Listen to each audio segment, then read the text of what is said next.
कोयटा में जिन्ना रोड पर कॉलेज के करीब धमाके के बाद इलाके में सिक्योरिटी के कैसे इंतजाम किए गए हैं और धमाके के जख्मी होने वाले अफराद की हालत कैसी है, ये जानेंगे बोल न्यूज के नुमाइंदा मोहम्मद गजनफर से। गजनफर, बताएगा इस वक्त इलाके को क्या कॉर्डन ऑफ किया गया है, तहकीकात कहां तक पहुंची है और ये भी बताएगा जो जख्मी है उनकी हालत कैसी है।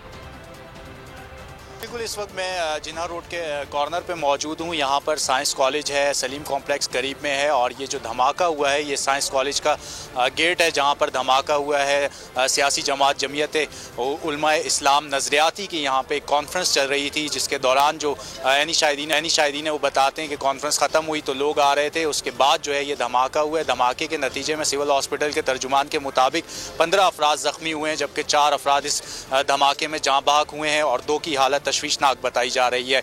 वाक़े के बाद जो है हमने देखा कि यहाँ पर मुशीर दाखिला ज़िया लांगो ने इलाके का जो है मुआयना किया और उसके बाद DIG पुलिस सैयद फ़िदा हसन शाह ने भी यहाँ पर दौरा किया और उन्होंने बताया कि धमाका खेज़ मवाद जो है वो 1 से 1.5 से 2 kg धमाका खेज़ मवाद इसमें इस्तेमाल किया गया है। प्लांटेड ये ब्लास्ट था और रिमोट कंट्रोल के ज़रिए धमाका किया गया है। उन्होंने कहा कि साल 9 के हवाले से जो है सिक्योरिटी के सख्त इंतजामात किए गए हैं और शहर की सिक्योरिटी मज़ीद सख्त कर दी गई है। शहर के दाखिली और ख़ारजी रास्तों पर चेकिंग का जो निज़ाम है उसको मज़ीद सख्त किया जा रहा है और हर तरह से जो है साल 9 के हवाले से सिक्योरिटी प्लान को बेहतर से आप हमें आगाह कर रहे थे। सब्सक्राइब करें और बेल दबाएं ताकि कोई खबर रह न जाए।